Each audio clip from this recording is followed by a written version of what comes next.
Oy, congratulations kay Papa Joms. Pumasok po, no? Pasok sa top 1 si Papa Joms.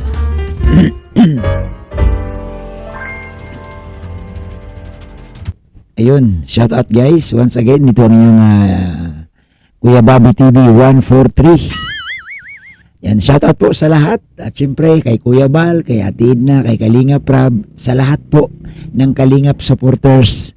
Isang mapagpalang araw sa ating lahat. So ngayon guys, pag-usapan natin ngayon, itong si Papa Joms. Grabe. Palakpakan po muna natin guys, no? Si Papa Joms. Yan. Ano kaya guys ang masasabi ni Carla dito? Ha? Ano kaya ang masasabi ni Carla na ang kanyang labidabs ang kanyang labidabs, ang kanyang Papa Joms ay pumasok sa top 1 sa super chat. Ibig sabihin, lahat tinalo ni Papa Joms pagdating po sa pakulay. Yan, pagdating sa pakulay. Oh. So ito, may papakita ko sa inyong video. Katunayan na si Papa Joms talaga ang number 1 sa super chat. Yan na ginawa ni Sir July Paunil sa kanyang survey. So ito na yun guys. Ayan. O, panoorin natin. Kung hindi si Kalingap Edo, congratulations kay Papa Eds. Nakuha niya po yung rank 2 sa Kalingap. Si Papa Eds So, yun. alam niyo na kung sino rank 1. Ang rank 1 po natin, walang rank sa pangbuong Pilipinas. Kasi nakatago ang kanyang account. Okay, nakatago. Hindi siya makikita dito. Pero nasilip po natin, ang nakakuha po ng rank 1 ay si Papa Joms. Ayun, congratulations. Malaki-laki po ito. Malaki-laki. Pero hindi ko na po babanggitin. Yan. So, ang nakakuha guys ng rank 1 sa buong Pilipinas. Ay, grabe. Buong Pilipinas. No? 1. Super chat. Diba? Malamang yan mga malaki-laki yan. Ay, wag natin mabanggit dito ng amount. Pero guys, palatandaan po ito, no? Kay Papa Joms na mahal ka ng mga Jomcar supporters. Bakit? Naglaan sila ng oras,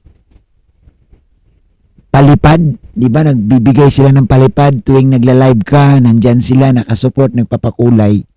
Kaya ka napunta Papa Joms sa top 1. Di ba? So, congrats, no? Congrats kay Papa Joms. Alam nyo guys, ang daming tinalo ni Papa Joms, no? Parating po sa pakulay. Diba? Andyan yung mga ibang leading man. Si Kalingap Mikoy. Diba? Si Kalingap Edo, number 2 lang. Naungusan pa ni Papa Joms, no? Si Kalingap Edo. Pero malay mo guys, sa mga susunod, si Kalingap Edo na naman ang papasok. Oh, so, Papa Joms, wala kang kibo ha, talaga naman. Pero guys, sa totoo lang, ang daming nagmamahal kay Papa Joms. Bakit? Alam nyo naman, di ba, si Papa Joms, napaka-humble nito. Napaka-simple. Kahit saang kanto-kanto lang, pag tinawag mo ito, kumakaway, nakikipag-usap sa'yo. Ako, buhay na saksi dito kay Papa Joms, na pag tinawag mo to Papa Joms, andyan ka agad dyan. No? So, si Papa Joms guys, mula noon hanggang ngayon, wala ako nakitang pagbabago no? Ang nababago lang kay Papa Joms, yung kanyang pagiging, totoong-totoo na talaga na mahal niya si Carlo Diba, no? Kahit saan ko ito makikita si Papa Joms, magkakasama kami, wala namang nababago dito kay Papa Joms. Kaya, congrats Papa Joms. Abangan ko na lang Papa Joms, kung ano po kaya ang mensahe ni Carla sa'yo. Kasi si Carla hindi siya nakapasok sa top 3, no? Alam ko ikaw, si Kalingap Rab, si Edo, kayo ang mga malalapit.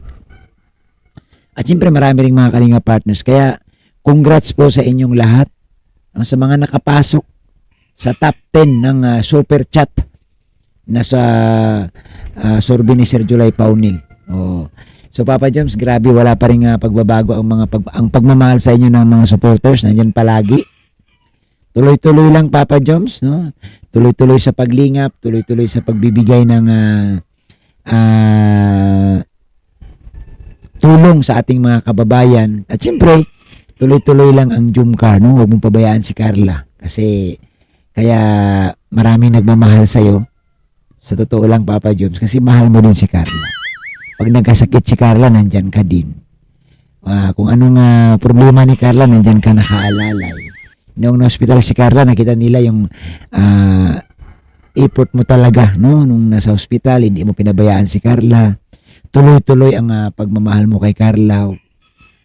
Ang tindi ng pag-aalaga mo, ang tindi ng malasakit mo. Kaya diyan sila natutuwa. So sa halip, ipagpatuloy ang pagmamahal, no, kay Carla. At siyempre, Papa Joms, huwag kang magbabago. Dahil, ikaw na ang Papa Joms. Ayan, palapakan natin, guys. So, ako po, ang reaction ko kay Papa Joms dito sa kanyang pagiging super chat na nagiging number 1, sign yan na mahal ka po ng mga supporters. Dahil nagpapakita ka ng isang tunay, di ba? Nagpapakita ka ng pagiging mapagmahal mo sa mga supporters. Minahal mo ang isang Carla, minahal mo rin ang supporters ng Jumcar. At siyempre hindi ka nagbabago. Yan yung pinaka mahalaga sa lahat, no? Papa Joms, na hindi ka nagbabago. Kahit ano man ang nangyari, may pagsubok or wala, nandyan ka palagi, no? Tuloy-tuloy lang. Maganda pong simulain yan, Papa Joms. Di ba? Basta kami, Papa Joms, ako andito lang, no? Kung anong maitulong ko, huwag ka mag-alala, Papa Joms, kasi mag-reaction tayo sa mga charity works mo. Ipopromote natin yan. Kung ano pa ba ang pwede natin magawa. Hanggat may oras tayo, no? May bakanting oras, ilalaan natin sa pag-reaction sa mga charity works mo. Hindi lang din sa'yo, siyempre sa iba din, susuportahan natin lahat. Pero sabi ko nga, ako bilang reactor, susuport ako sa hangarin ni Papa Joms. Ayan. Tuloy-tuloy lang, Papa Joms. Maraming nagmamahal sa inyo. Maraming nag-aabang, no? Sa Jumcar. Sabi nga nila, Jumcar matatag, Jumcar walang iwanan, Jumcar hanggang dulo. Yan, kasama mo kami, Papa Joms. Tuloy-tuloy at muli, Papa Joms. Congrats. Grabe, inabangan ko talaga. Sabi ko kanina, papasok yan si Papa Joms sa pangatlo. Aba, hindi. Sabi ko kahit number 1, number 2. Ba, hindi pa din. Nung binanggit na ni Sir July na number 2 si Edo, wala na. Si Papa Joms na ang naiwan. O, diba? Ang sarap sa pakiramdam. Kaya, Papa Joms, tuloy-tuloy lang. Hayaan mo ang mga baser. Maniga sila sa'yo. Huwag ka magpapikto. At siyempre, higit sa lahat, ipagpatuloy ang inyong kagandahang asal, no? Yung pagiging magalang kay Carla at magalang sa mga magulang ni Carla. Diyan ka, Papa Joms, hinahangaan ng mga Jumcar supporters. Tuloy lang, Papa Joms. Tuloy lang. Tuloy-tuloy sa pagtulong sa ating mga kababayan. Salamat, Papa Joms. Congratulations sa muli sa mga nagmamahal kay Papa Joms, sa mga nagpapalipad kay Papa Joms. Congrats sa inyong lahat at congrats po sa Jumcar. Thank you at maraming salamat.